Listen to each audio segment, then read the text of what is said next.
Querido Jesus, lerei agora as páginas da Tua vida, que elas me levem a Te amar cada vez mais e que Tuas palavras firam o meu coração e me levem a mudar de vida. O Evangelho de hoje é o Evangelho de São Mateus, capítulo 25, versículos 31 a 46. Naquele tempo disse Jesus a seus discípulos: quando o Filho do Homem vier em sua glória, acompanhado de todos os anjos, então se assentará em seu trono glorioso.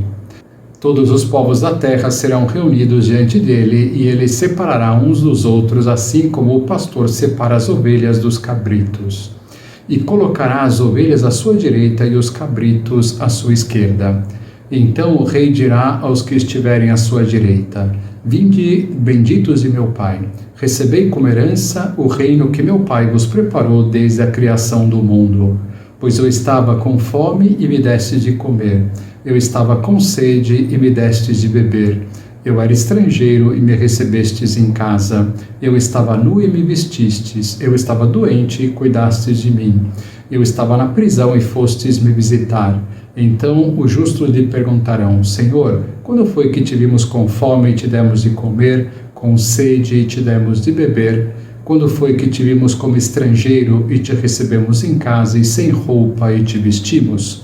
Quando foi que te vimos doente ou preso e fomos te visitar? Então o rei lhes responderá: em verdade eu vos digo que todas as vezes que fizestes isso a um dos menores de meus irmãos, foi a mim que o fizestes. Depois o rei dirá aos que estiverem à sua esquerda: afastai-vos de mim, malditos, e ide para o fogo eterno, preparado para o diabo e para os seus anjos. Pois eu estava com fome e não me destes de comer, eu estava com sede e não me destes de beber, eu era estrangeiro e não me recebestes em casa, eu estava nu e não me vestistes, eu estava doente na prisão e não fostes me visitar. E responderão também eles: Senhor, quando foi que te vimos com fome ou com sede, como estrangeiro ou nu, doente ou preso e não te servimos? Então o rei lhes responderá: em verdade eu vos digo, todas as vezes que não fizestes isso a um desses pequeninos, foi a mim que não o fizestes. Portanto, estes irão para o castigo eterno, enquanto os justos irão para a vida eterna. Palavra da salvação. Glória a vós, Senhor. Vamos olhar para Jesus como tema central da Quaresma, o pecado. A Igreja nos propõe hoje como reflexão o juízo final, pois nele Deus separará os bons, aqueles que decidiram colocá-lo em primeiro lugar e seguir os passos de Jesus, dos maus, aqueles que se deixaram dominar pelo pecado e não quiseram servir a Deus. É importante saber que haverá o juízo final, pois muitas pessoas pensam que tanto faz ouvir e seguir a Deus ou seguir os seus próprios pensamentos. Muitas pessoas hoje pensam que o pecado é uma realidade criada pela Igreja para que sintamos culpa e estejamos presos a ela, e assim a Igreja pode exercer o domínio sobre nós. Muitas pessoas pensam que ser feliz é libertar-se de todas as ataduras e curtir a vida, como é a proposta cada vez mais degradante do carnaval. Liberte-se de tudo e goze a vida. Porém, Deus nos diz que há comportamentos bons e comportamentos maus, e que isso nunca mudará. Os comportamentos maus, o pecado, são tudo aquilo que atentam contra os 10 mandamentos, e que os 10 mandamentos nunca mudarão, pois a natureza humana sempre será a mesma. E o juízo final será o grande dia da separação entre o bem e o mal.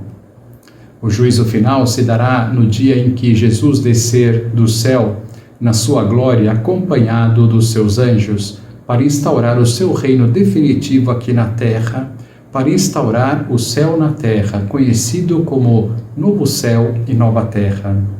E quem são os que farão parte deste reino?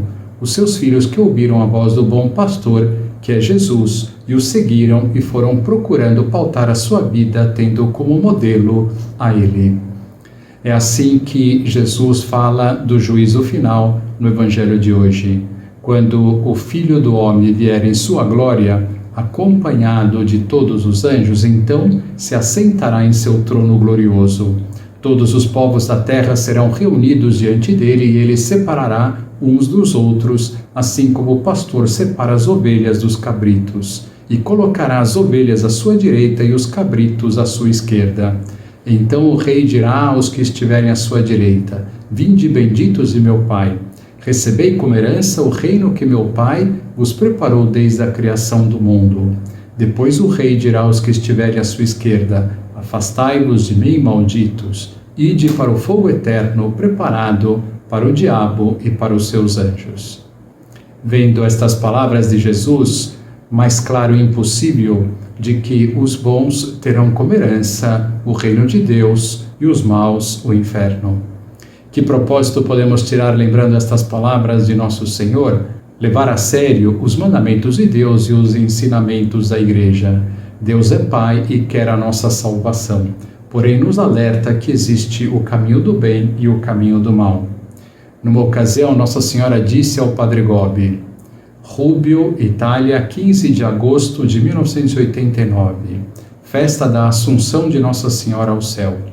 Hoje olhais para mim, vossa Mãe Celeste, no esplendor do meu corpo glorioso elevado com a minha alma à glória do paraíso.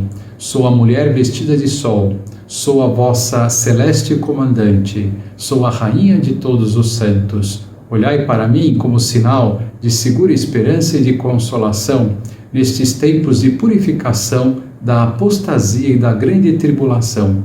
Chegaram os tempos da luta e da maior conquista da parte do dragão, da besta que vem da terra e da besta que vem do mar. São por isso os tempos em que se constrói uma civilização sem Deus e em que se conduz toda a humanidade a viver sem Ele. São os tempos em que Satanás e as forças diabólicas se fazem adorar por um número de homens cada vez maior, tornando-se assim mais vasta a difusão do culto satânico, das seitas e das missas negras. São os tempos em que se constrói um ídolo para se pôr no lugar do verdadeiro Deus e da verdadeira Igreja. Este ídolo é um falso Cristo e uma falsa Igreja. São os tempos em que todos aqueles que seguirem este ídolo serão assinalados com a sua marca na fronte e na mão. São os tempos em que os fiéis que seguem o Cordeiro serão submetidos a marginalizações, a perseguições e serão presos e condenados à morte. São por isso os tempos da vossa constância. Aqui deve mostrar-se a constância dos santos. Aqui deve mostrar-se a constância daqueles que pertencem ao Senhor, que põem em prática os mandamentos de Deus e permanecem fiéis a Jesus. Aqui deve mostrar-se a constância daqueles que não adoram a besta e não se deixarão marcar com o seu sinal diabólico. Aqui deve mostrar-se a constância daqueles que trazem escrito na fronte o nome do Cordeiro e o nome do seu Pai e seguem o Cordeiro para onde quer que vá. Como são claras estas palavras da nossa Mãe do Céu. Conscientes do mundo que estamos vivendo e da realidade do juízo final, vivamos fielmente os mandamentos de Deus, conhecendo-os com profundidade, sabendo o que é o pecado e o que não é o pecado, o que é o pecado grave e o que é o pecado venial. E acudamos com frequência à confissão para pedir perdão dos nossos pecados. Agora vos dou a bênção para este dia. A bênção de Deus Todo-Poderoso, Pai, Filho e Espírito Santo, esteja sempre convosco e permaneça para sempre. Amém.